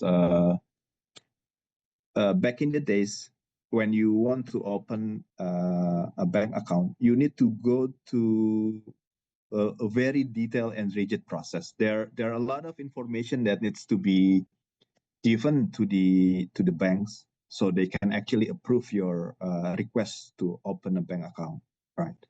That's one thing. So with AI these days, using AI in the mobile phone application, mobile banking application, some process or some details are being reduced or eliminated. So it makes this information or data collected are actually it's more it becomes less, and the process is very simple in comparison. Then back in the days you have to go to the branch office, and then you need to queue, and then you need to fill in some forms, and then you need to queue again, and then you need to give all the details about your ID and so on and so forth. Now with AI being integrated with the mobile banking apps, it becomes very easy. So that will this actually how AI can help the unbankable people becomes more bankable, right? But there's another challenge with this again, because the service is delivered digitally, which is through some digital channel, which is in this case is the internet. Then again we have we have, especially in Indonesia, right? Especially in Indonesia, we have another challenge that the coverage of internet with minimum bandwidth to be able to use mobile banking application, maybe in some parts of Indonesian islands is still very limited or even unavailable. Okay, but based on data, since the start of the digital banking and the financial inclusion policy from the Financial Service Authority, the FSA of Indonesia or the OJK, with their term Laku Pandai, that's the term, the program that they introduced several years ago, Laku Pandai, which is basically is a financial inclusion program. We can actually see that the number of bankable or number of bank accounts has increased significantly. So I believe in the future soon, almost every people, every part in the Indonesia island can have access to internet, and this will also push the number of bank account or bankable people even further, right? So I think that's how the AI can help us in pushing the amount of bankable people in Indonesia. Okay, the second one is Paulus. Paulus is asking about how can actually we reduce, if I'm not mistaken, this is the simple questions that I understand. In classification, we have false positive, right? And how can we reduce this rate of AI of false positive generated by our AI models? Okay. First of all, in my opinion, in the case of detecting fraud transaction, false positive is better than false negative. Okay, false positive means that it's a false alarm. Okay, so let's say if I have when we're dealing with security, it's better to have false positive. Okay, let me declare that first. Okay, let's say you have a fire alarm system. False positive means that your alarm went off. Your alarm is active, right? It's went off. It starts to ringing, but there's actually no fire. That's false positive. So you think something bad happened, but actually everything is just normal. That's what you mentioned. Let's say, okay, most of the time I'm doing transaction from Indonesia, and I do transaction in rupiah, and then maybe one day I'm on vacation, I'm on holiday overseas, and then I'm doing transaction in a bigger amount and using overseas currency, let's say US dollar. Right. So this based on my pattern or on my pattern, regular pattern of transactions, this will be recognized as an anomaly, and it will generate, let's say, some false alarm. The bank might think that, oh, this is unlike Haria doing transaction from overseas, not from Indonesia, and in US dollar, and the amount is big, in comparison to the history, to the previous transaction of Harias, right? It will generate alarm. Now, this is actually better than the other way around. Means that you think that the system think that everything is okay, everything is normal, while there's something bad is happening. All right. So if I go back to the fire alarm, means that there is fire, but your alarm is not active. So that's the opposite of false positive. Okay. So from the bank side, false positive is better than the opposite. Now, for the consumer side, it is a bad experience because my transaction will be rejected, right? My transaction will be rejected automatically because the AI model thinks that this is unlike Haria, and because this is anomaly, we will reject the transaction automatically. Means that I cannot buy things that I want to buy using my credit card, right? It is rejected. While I know that my credit card limit is, let's say, still available. Okay, so now to deal with this, what is mostly done is, if it is the system doesn't take automatic decision. It just raise an alarm that there's a possibility that this transaction is a credit card fraud. Then it will be followed up by human, in this case, human, to confirm, to check first with me whether this transaction is legitimate. It is really you doing this transaction or not. Okay, that what happened, let's say maybe around 6 to maybe 10 to 6 years ago. But since 5 years ago, banks now they applied what's so called as the OTP, the one-time password.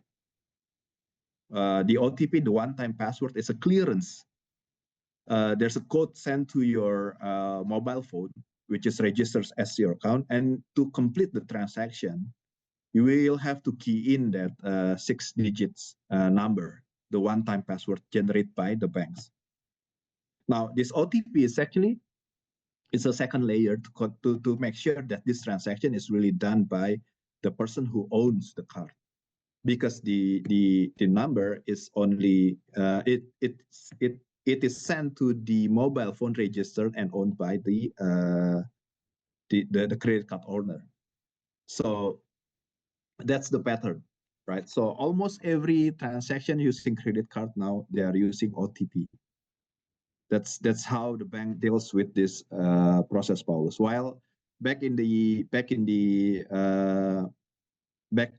office, they still do some profiling of credit card usage, yeah, but not to block the transaction, because the blocking of transaction now is being handled by the OTP. As long as the person can key in the right OTP digits, then the transaction will go through.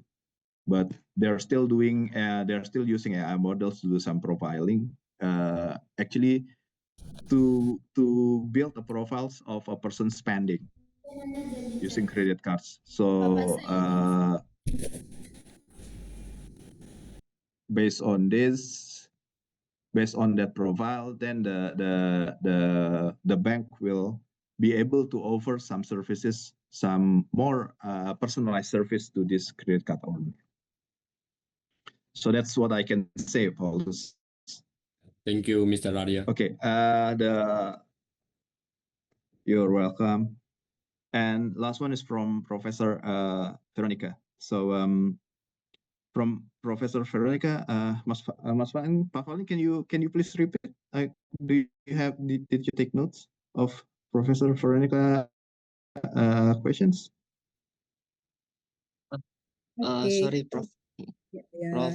Veronica, can you repeat the Do you question? mind, Prof. Veronica? Do you mind to Yes. repeat your questions? Okay, yes, sir. Really, thank you. Thank you so much, sir.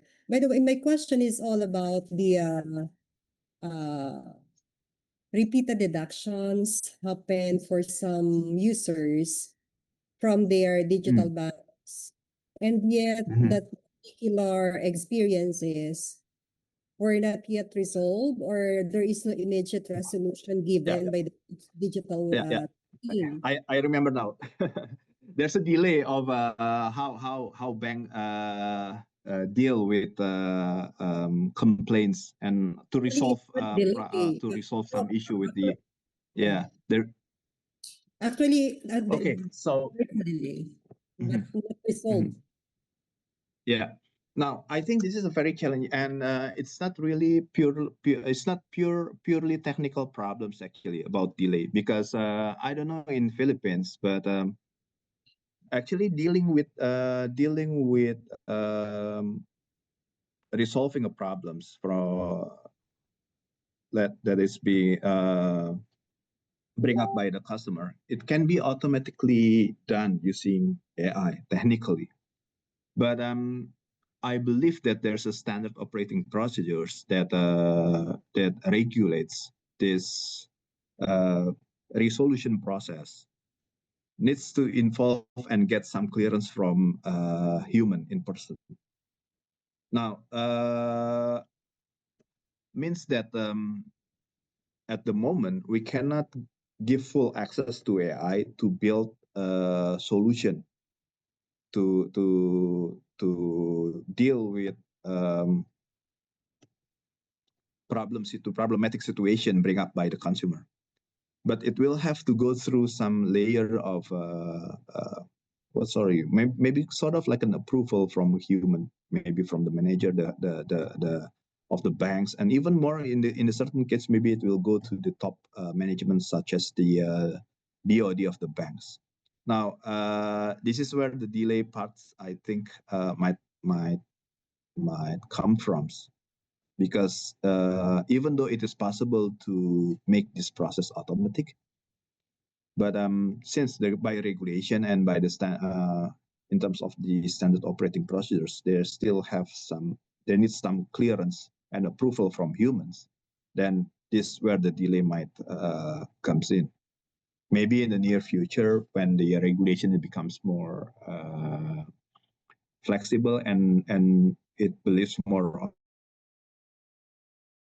the AI. This can be reduce the delay in certain countries, in more developed countries, that they have trust in their banking system. This process has been taken over by AI 100%. I think so. So I think that's my response, Prof. Veronica. Yeah, thank you so much, Prof. Widiputra, for that insightful explanation on my query about the practical experiences that I had with digital banking. Thank you so much. You're most welcome. Thank you. Thank you very much for Prof. Haria for the clear explanation. Maybe we can open, we still have not much time, but I think we can open second session for Q&A session for 3 more questions. First question from the Adi Darmawan.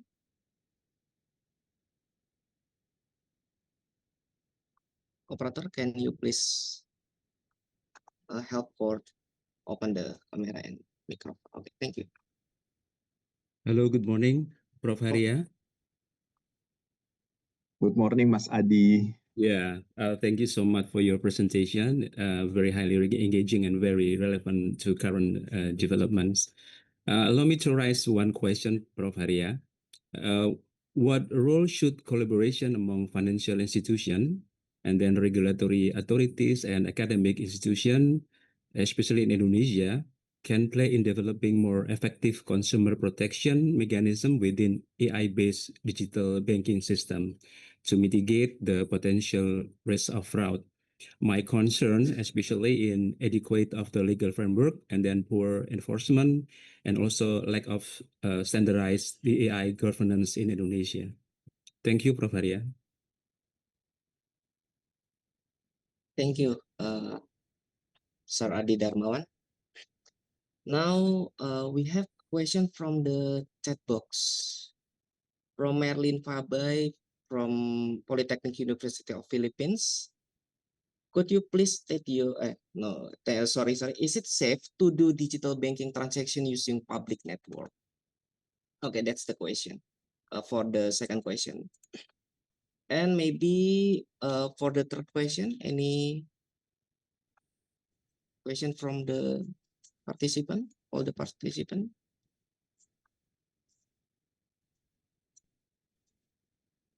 Okay, we can just wrap up the question. So Professor Haria? just 2 questions, okay? Okay, first one is from Pak Adi Darmawan. Thank you, Mas Adi, for the questions. I think what are the roles in terms of collaborations between banks and then the regulator? In this case means maybe the government, especially the Republic of Indonesia, the Indonesian government, and also from the university or higher education institution, in terms of how AI can be used for providing digital banking and realizing inclusion, financial inclusion. Okay, so let's start with the government. So the government is actually, I believe they're already aware about the trend of using AI, not only in banks, but in every aspect of industry and daily life of Indonesian people as well. And I think the most important regulation is about we call it as Undang-Undang PDP, or the Act of Privacy Data Protection, Perlindungan Data Pribadi or Privacy Data Protection. Why? That's because in that regulation, in that law, it is said that it is the responsibility of every entities, every company, organization that is providing electronic based services to make sure that the data is safe. Okay, so now that's how the government, that's the main role of the government. They make clear that they already make it clear that it is the responsibility of every institution giving service to the people using electronic systems to make sure that the data that they're collected are safe. Okay. Now, between banks, actually the most important things in collaboration is the exchange of data, the integration of data. Especially when we want be able if let's say we want to be able to detect a relation of financial transaction between banks. Now, the only institution that is capable of doing this is in Indonesia we call it PPATK. I forgot what's the, but the PPATK is the institution of Pusat government. Pelaporan Transaksi. Pusat Pelaporan Analisis Transaksi Keuangan. Yeah, so let's say Pusat Pelaporan Analisis Transaksi dan Analisis Transaksi Keuangan is the center for reporting and analysis of financial transactions. So this institution is under the government of Indonesia, directly under the President of the Republic of Indonesia, and all the banks will have to report all of their financial transactions to these institutions, the Center for Reporting and Analysis of Financial Transactions. Now they can actually build a model, let's say a map or a visualization of how whether there's a transfer from bank A to bank B regularly and so on and so forth. They can build that, but means that it's on the government level. While actually, if this can happen in the bank's level, so let's say I have a bad record in certain bank, in bank A, and then now I want to open a new account in bank B. If it is possible that we do some data exchange between banks, then bank B can actually get a profile of my behavior in bank A. Yeah, we only have that for loan, because in loan, when we apply for loan to a certain bank, the bank will check my loan performance through the Central Bank of Indonesia. Okay, but that's only for loan, not for the other services, I believe. Now, in this AI collaboration, it is actually important for a bank to know the complete profile of a new customer or a new consumer, and this is only available when data exchange between bank is built, actually. Okay, but again, there's a challenge of regulation, because once we exchange data, then back again to the regulations of privacy data protections, the banks will have to make sure that there's no misuse of this data being exchanged from one bank to another bank. And then the third one, the university, the higher education institutions. What is our role in this case?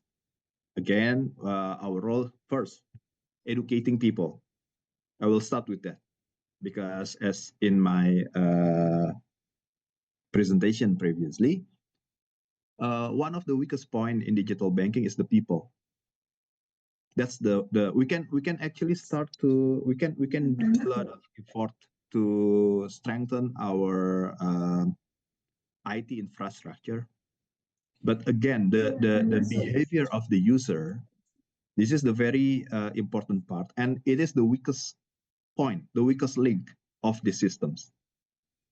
Through the social engineering, it is very easy for someone to get access to all the information about other people.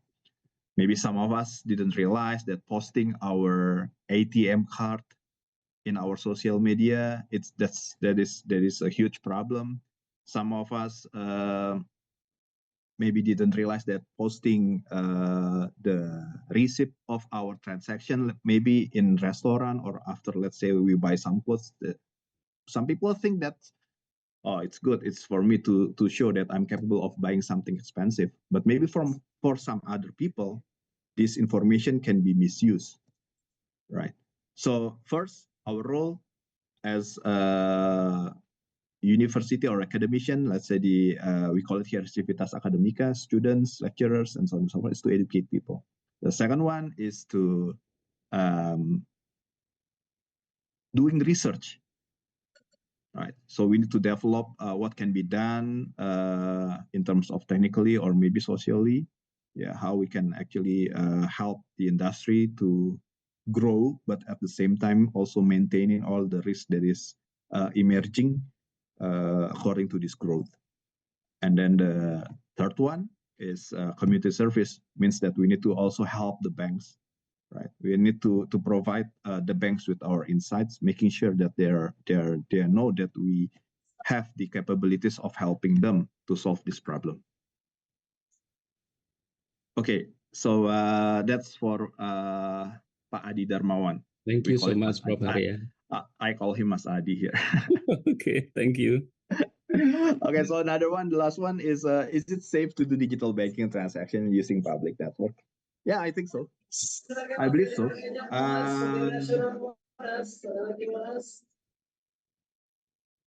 It is actually safe to do digital banking using public network. Yeah, it is safer if you can have, let's say, like a VPN and so on and so forth. But if you don't have access to VPN, yes, it is safe to use public network. The thing is, you need to make sure that all the credentials of your bank account is only known to you, right? So no one knows your PIN. No one knows no one have access to your mobile phone. Yeah, I assume that you do digital banking using mobile phone with mobile banking application. So never leave your mobile phone unlocked and unattended. Okay, so that's main thing. So it's not about the public network. It's about your behavior. Never leave your mobile phone unlocked. Never leave your laptop or your computer unlocked when you're not in front of them. So let's say you're working, and then you need to go to the bathroom. Let's say, make sure that you lock your laptop, right? You hibernate and so on and so forth, and make sure that you don't use repetitive password or PIN. So let's say this is not simple actually. This is not simple, but let's say myself, I have maybe like 3 credit cards and another 3 bank account. So in total, I have 6. 3 credit card account and then another 3 credit bank account. Okay. Ideally, you need to use different PIN for these 6. Right, but it's not easy. It's not easy to memorize 6 different PIN, and which one is for which account, right? But there is ideally, if you cannot do that, at least don't use something that people can guess. I believe you've heard about this every time. Don't choose your birthday number, your birthday date for the combination of your PIN, right? So use numbers that is maybe difficult to guess, only known to you. And then if you have to, it's very difficult for you to, let's say, have a different PIN for every account. Just make sure that no one knows what your PIN is. Okay. If you somehow in certain condition, because sometimes, let's say, I have a previous case. My mother, let's say, I left my card back home, and then my mother need to get some money, and I told her to just get it from my ATM, use my card. Card is at home. I give her the PIN. Okay. Now, if you in certain condition end up at that situation, just make sure that after that you change your PIN. Okay. You change your PIN as soon as possible. don't think that because I only give it to my mother and my mom would not give and would not use it without my permission and so on and so forth. But who knows? Our mom may have a chat with her friends and say, "Hey, my son gave me the pin of his bank card, and it is this, and this," right? So if in certain condition you are forced to give your PIN because of emergency and so on, just make sure that once the transaction is done, you change the PIN. And change it, if you use the same PIN for every card, then change for every card as well, not just for that card.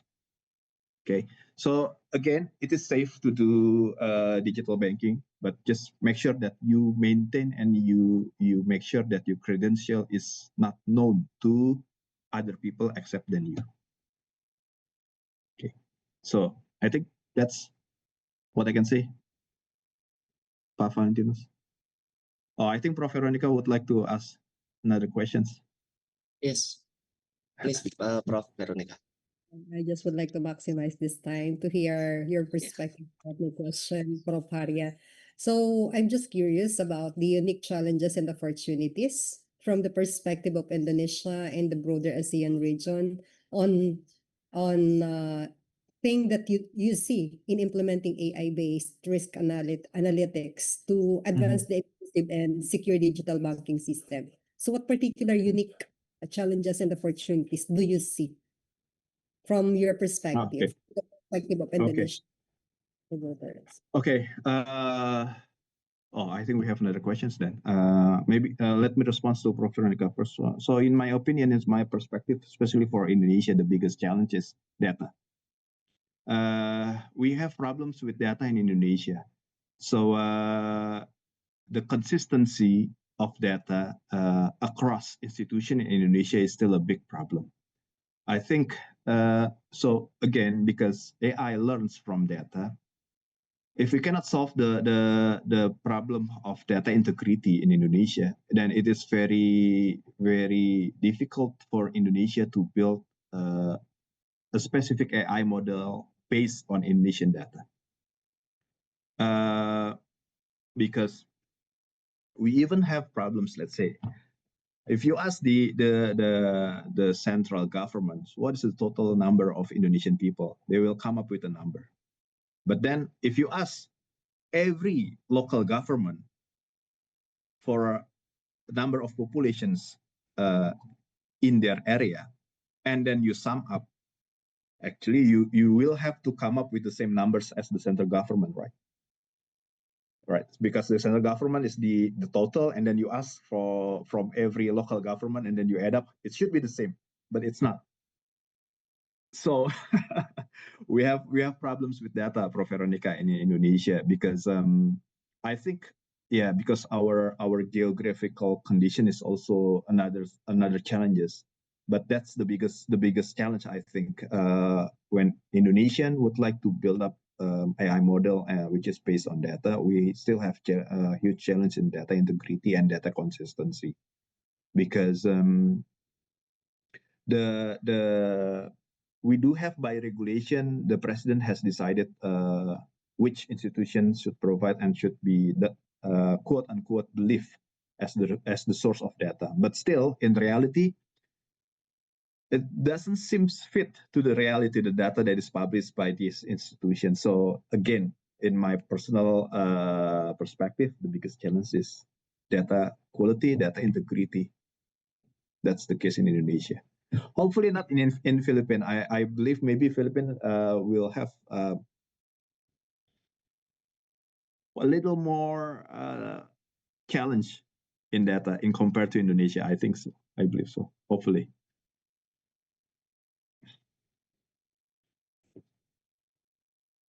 Okay, so I think that's. Thank you, Prof. Haria, for your explanation. Okay, I think we have reached the end of the Q&A session. I want to thank you to all participants that for the engaging question, and special thanks to Professor Haria for the comprehensive and insightful response. This includes the Q&A session. Thank you, Prof. We will now Thank proceed you. to the So closing. yeah, thanks for Uh, everyone as well, especially for Prof.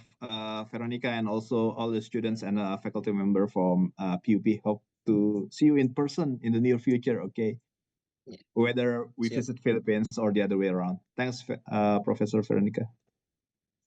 Thank you also, Prof. Thank you.